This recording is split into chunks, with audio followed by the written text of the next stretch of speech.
Franchement, je l'ai peut-être un peu chargé.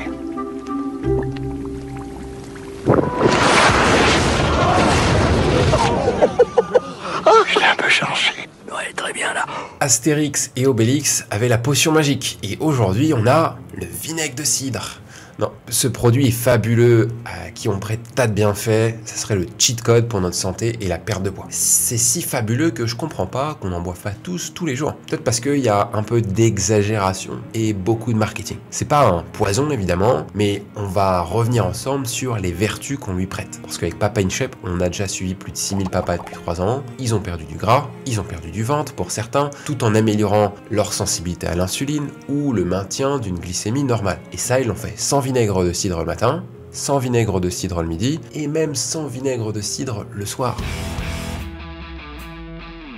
Bon, déjà, il y a eu différentes modes de brûle-graisse naturelle. Il y a eu le citron, l'ananas, le thé vert, le piment, le gingembre. Ça fait longtemps qu'on cherche la pilule miracle pour faire fondre la graisse disgracieuse, alors on essaye en plus quelques produits naturels. Et le vinaigre de cidre, il a montré progressivement l'échelle de ces pépites qui n'apportent que du bon pour arriver finalement au rang des brûleurs de graisse. La vérité, c'est que les brûleurs de graisse, ça n'existe pas vraiment. Certains produits, certains extraits naturels peuvent augmenter ce qu'on appelle notre thermogénèse, c'est-à-dire la capacité de notre corps à produire de la chaleur, ce qui va augmenter très légèrement notre métabolisme à court terme. Alors forcément, quelques raccourcis, on arrive au terme de brûleur de graisse, mais c'est assez loin d'être significatif. Concernant le vinaigre de cidre, en fait on n'en est même pas là. L'effet qu'il peut avoir, notamment avec l'acide acétique qu'il contient, c'est de réduire légèrement l'impact sur la glycémie. Avec les aliments qu'on ingère, et ça je vais t'en parler plus loin dans la vidéo. Mais pour la réputation de brûleur du graisse du vinaigre de cidre,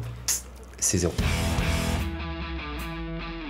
On prête au vinaigre de cidre une faculté à soigner ou à nettoyer le foie pendant la nuit si on en prend le soir. Notamment parce qu'il permet d'être une aide à la digestion. En réalité, l'action du vinaigre de cidre, c'est qu'il va participer à la production de bile par le foie. Et donc, l'acidité du système digestif, elle va augmenter et la digestion va être facilitée. Mais bon, c'est comme prendre un citrate de bétaïne après un gros repas, ça peut avoir un effet parce que c'est ponctuel. Mais dès que ça devient systématique, le corps, il s'habitue à tout quelque part. Et si on a besoin de vinaigre de cidre pour pouvoir digérer correctement, c'est peut-être qu'on a un problème au niveau de notre santé. Notre système, il est censé digérer par lui-même. Peut-être, c'est plutôt du côté de l'alimentation qu'il faudrait aller revoir. Parce que, on le dit et on le répète avec Papa in Shape, on ne peut pas compenser une mauvaise alimentation par le sport. Et bien c'est la même chose ici, on ne peut pas compenser une mauvaise alimentation par du vinaigre de cidre ou une mauvaise santé digestive avec du vinaigre de cidre. C'est la review la plus mise en avant avec les comparaisons de pics de glycémie de certains aliments mangés avec ou sans prise de vinaigre de cidre. Alors, aucune mise en doute sur le fait que le vinaigre de cidre permet de réduire l'impact de l'alimentation sur la glycémie. Mais ce papier de 2019 conclut tout de même qu'il y a trop peu d'études qui se sont intéressées à l'impact sur la santé d'une consommation journalière du vinaigre de cidre. Cette autre review de 2020 arrive à la même conclusion. On sait que le vinaigre de cidre a l'impact positif recherché sur la glycémie. Par contre, on ne sait toujours pas si la consommation journalière peut entraîner des complications sur le système digestif, ou si un phénomène d'habituation peut exister nécessitant d'augmenter les prises ou la fréquence des prises de vinaigre de cidre par exemple. J'aurais d'autres questions perso sur le vinaigre de cidre. Est-ce qu'un pic de glycémie est-il réellement un problème pour l'ensemble de la population? Réduire le pic de glycémie réduit-il aussi la charge glycémique ou l'impact calorique? On entend partout que le pic de glycémie est un problème. On nous explique que le pic d'insuline en réaction peut conduire à des inflammations, des maladies chroniques ou des maladies métaboliques. Mais quelque part, c'est une exagération et c'est faux. C'est pas le fait que le corps produise de l'insuline, même en quantité, qui est problématique en réalité, c'est plutôt sain. C'est une réponse normale que notre corps doit avoir en cas d'apport de sucre, de glucides. Là où il y a un problème, ce sont les inflammations ou les maladies métaboliques qui sont la conséquence de la répétition de cette réaction excessive sur les années. Mettre notre corps en situation de produire de grandes quantités d'insuline à longueur de journée toute l'année, ça fatigue le système. Et ça peut conduire à une perte de sensibilité. Et donc finalement, une perte d'efficacité de l'insuline.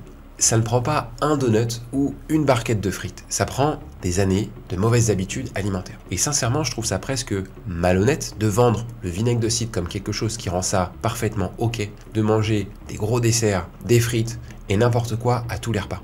La glycémie monte moins, certes, mais ça ne veut pas dire que la quantité de sucre diminue, ça ne veut pas dire que les calories diminuent. Donc, d'accord, la variation sanguine est moins violente et la fluctuation d'énergie, qui peut être la conséquence d'une sécrétion d'insuline, est atténuée. Mais après ça, si l'hygiène de vie reste la même, avec seulement du vinaigre en plus, je peux t'assurer que rien ne changera. Le vinaigre de cidre, c'est pas magique.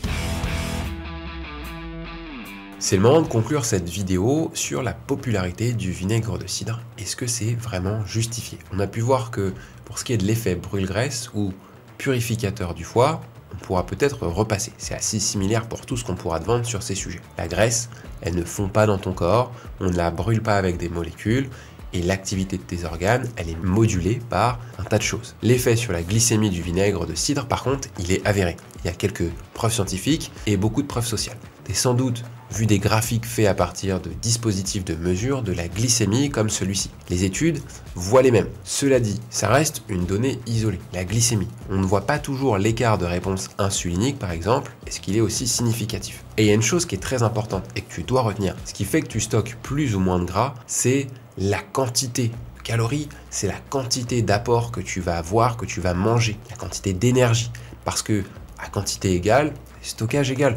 Si tu es sujet aux hypoglycémies réactionnelles, c'est-à-dire les gros coups de barre après avoir mangé sucré, alors effectivement, réduire le pic de glycémie peut avoir un effet et un intérêt qui est très positif. Autrement, la quantité de sucre, elle restera la même. Et si elle est trop importante, tu vas prendre du poids. Le vinaigre de cidre, c'est pas un produit magique. Il va réduire l'impact d'une mauvaise alimentation sur ton physique, sur ta santé ou sur tes performances. Le véritable impact, il va venir d'un changement et de continuer sur cette voie pendant longtemps. Il y a une notion d'effort à avoir en tête. Une perte de gras ne peut pas arriver sur le long terme sans faire un changement, un travail sur soi et sur son hygiène de vie. Et je ne parle pas ici que d'un produit un peu surcoté comme le vinaigre de cidre, mais on peut élargir à énormément de régimes, de pilules, de gummies et tout ce qui est à la mode en ce moment. On a accompagné plus de 6000 Papa & Chef. Ils ont tous changé quelque chose et bénéficié de ça. Que ce soit le petit déjeuner ou les quantités qu'ils mangent dans l'assiette, ou bien des proportions